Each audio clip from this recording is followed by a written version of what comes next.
Okay, this is an 81 CJ7 inline 6 258. I just made another video, so there's going to be two videos on the dash system here. The previous one was an electrical one. I'll label that in YouTube and I'll post both these. What I'm going to do here is just go over as a separate video, a little bit shorter, the different cable linkages underneath there. Again, I'd recommend watching the other one because that has some of the wiring and you'll see a little bit of the cable stuff underneath there, but I'm making this mainly to understand where each of the cables connects. There's going to be three cables that you have for the vent and for the defrost and for the air. So I'm just going to take a look at what those link to.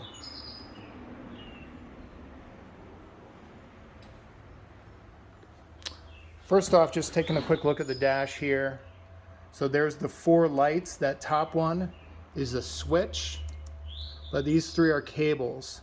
So you can kind of see close up with the air, temp, and defrost. And also I made myself here, I just pulled this image from someplace on the internet. I wanted to label everything super clearly because it gets a little confusing, especially when the dash is on there because you can't really see anything behind it. Again, that was just a picture I took in a printout. And then the mapping. So I call it 1, 2, and 3 there, the ohmics on the left-hand side. And that there. I'll try to find a way to post this with it. Or maybe this is good enough too, you can pause it, whatever. I don't know, I'll see if I can post it. So anyway, the cables themselves, there's three of these. You can buy a new set. And they come with the chrome bezel on the front and also the knob. This is the older one that was all busted, but I got a new set. So you can kind of see this cable here basically is going to come around and it's going to poke through. You're going to have to feed it and kind of see it basically feeds in from the front. So I'm going to have to push it in from the front once the dash is already in. Hence making the video now before I have to do that. And that will just clip into these square portions on the front of the dash.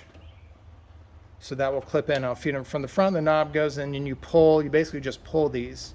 So let me just go over these one at a time. So this is again, going up here, this is the 28-inch air off heat vent. You can kind of see it's number 1 and it's over on the upper right-hand side. So this one is going to get over there to that right-hand side. I'm feeding it over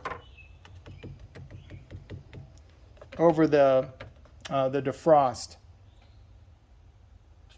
ductwork right here. So it feeds over and comes over here and it connects up right there.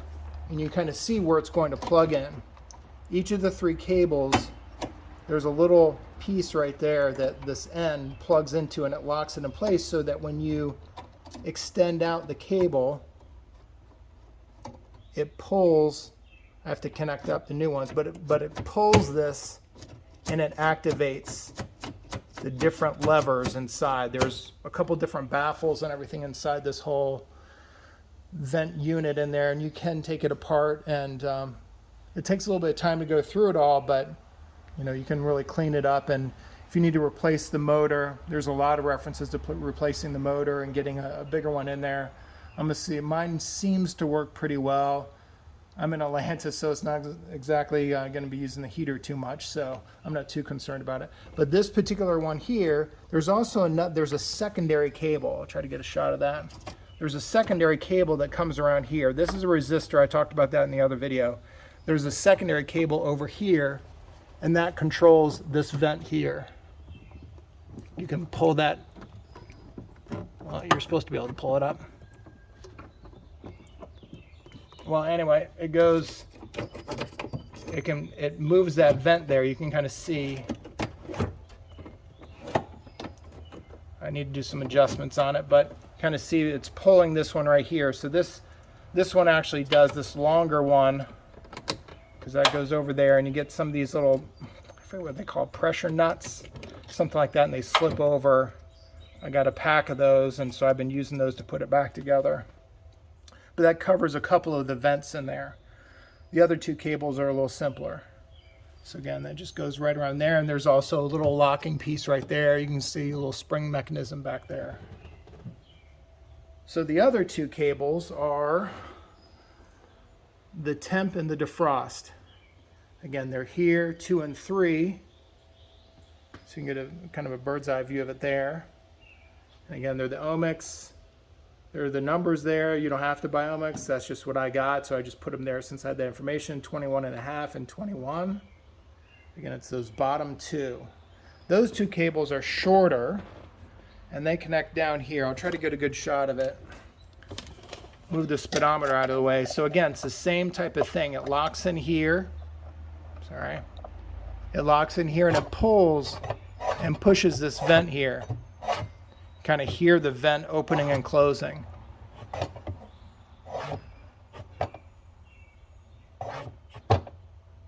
You can kind of see that that's the defrost, so that's opening up and closing some of the vents in here.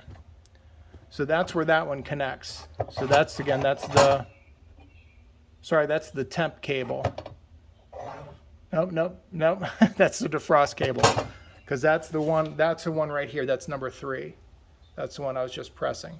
That's number 3, and that's the defrost cable right there. Number 2 is right behind it, closer to the firewall.